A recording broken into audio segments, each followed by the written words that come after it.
അക്രമങ്ങൾക്കും ലഹരിക്കുമെതിരായ നമ്മുടെ SKN40 എന്ന ഈ കേരള യാത്ര അതിപ്പോൾ മൂന്നാമത്തെ ജില്ലയിലേക്ക് പ്രവേശിച്ചിരിക്കുന്നു. പത്തനംതിട്ട ജില്ലയിലാണുള്ളത്. ഇന്നത്തെ ഇവിടുത്തെ പരിപാടികൾ എന്താണ് എന്ന് പ്രേക്ഷകരിലേക്ക് വിശദമായി എത്തിക്കുകയാണ് നമ്മുടെ AB ജയശങ്കർ. അതിന് വിശദാംശങ്ങളുമായി ചേരുന്നുണ്ട് തത്സമയം.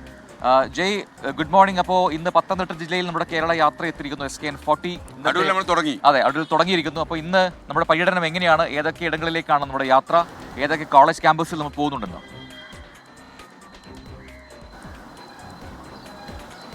പ്രജിൻ, 5ാം ദിവസമാണ് നമ്മുടെ ഈ പര്യടനം നടക്കുന്നത്. ജനങ്ങൾക്കിടയിൽ വലിയ പിന്തുണ ഈ ഒരു പര്യടനത്തിനുണ്ട്. പ്രതികൂല കാലാവസ്ഥ ഉൾപ്പെടെ അവഗണിച്ചുകൊണ്ട് ആളുകൾ നമ്മുടെ യാത്രയ്ക്കൊപ്പം ചേരുന്നു, യാത്രയുടെ ഭാഗമാകുന്നു. എന്തായാലും 5ാം ദിവസം അടൂരിലാണ് നമ്മൾ തുടങ്ങിയിരിക്കുന്നത്. അടൂർ IHRD കോളേജിൽ നമ്മുടെ സന്ദർശനമുണ്ട്. ഒപ്പം തന്നെ മുസ്ലിയാർ കോളേജ്, പത്തനംതിട്ടയിലെ മുസ്ലിയാർ കോളേജിൽ സന്ദർശനമുണ്ട്. അവിടെ ഒരുപാട് വിദ്യാർത്ഥികൾ നമ്മളെ കാത്തിരിക്കുന്നുണ്ട്. അതിനുശേഷം വീണ്ടും ഒരു ക്യാമ്പസിലേക്ക് തന്നെയാണ് പോക്ക്. അതായത് കോന്നിയിലെ NSS കോളേജിലേക്കാണ് യാത്ര. അതിനുശേഷം സമാപനം പത്തനംതിട്ട നഗരത്തിലാണ്. പത്തനംതിട്ടയിൽ ഈ രാത്രി ജീവിതമൊക്കെ സജീവമാക്കുമെന്ന ഉദ്ദേശത്തോടു കൂടി നഗരസഭ സ്ഥാപിച്ച ടൗൺ സ്ക്വയറിലാണ് സമാപന പരിപാടികൾ ഉണ്ടാവുക. ഈ ടൗൺ സ്ക്വയറിലെ പരിപാടികളിൽ നിരവധി ആളുകൾ, നാട്ടുകാരുൾപ്പെടെ ജനപ്രതിനിധികൾ ഉൾപ്പെടെ നിരവധി ആളുകൾ പങ്കെടുക്കുമെന്ന് ഇതിനോടകം തന്നെ അറിയിച്ചിട്ടുണ്ട്. നമ്മൾ ഇതിനപ്പുറം മറ്റ് ഒരുപാട് പരിപാടികൾ ചാർട്ട് ചെയ്തു. പക്ഷേ ഈ വെയില്, അമിതമായ ചൂടൊക്കെ തന്നെ വലിയ പ്രതികൂല സാഹചര്യം സൃഷ്ടിക്കുന്ന ഒരു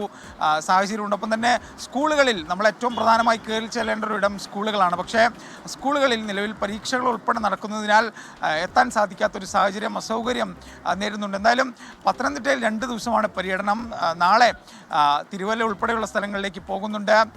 ഒപ്പം തന്നെ ആറന്മുളയിലാണ് നാളത്തെ മോർണിംഗ് ഷോ. അങ്ങനെ സജീവമായി പത്തനംതിട്ടയിലെ ആളുകളും ഈ യാത്രയുടെ ഒപ്പം ചേരുമെന്നാണ് പ്രതീക്ഷിക്കുന്നത്. എന്തായാലും അടൂരിൽ നമ്മൾ തുടങ്ങിയിരിക്കുന്നു. ഇനി കൂടുതൽ യാത്ര ക്യാമ്പസുകളിലേക്ക് തന്നെയായിരിക്കും. ക്യാമ്പസിൽ യുവാക്കളിലേക്ക് തന്നെ എത്താൻ തന്നെയാണ് നമ്മൾ ഇറങ്ങുന്നത്. പ്രജിത്ത്.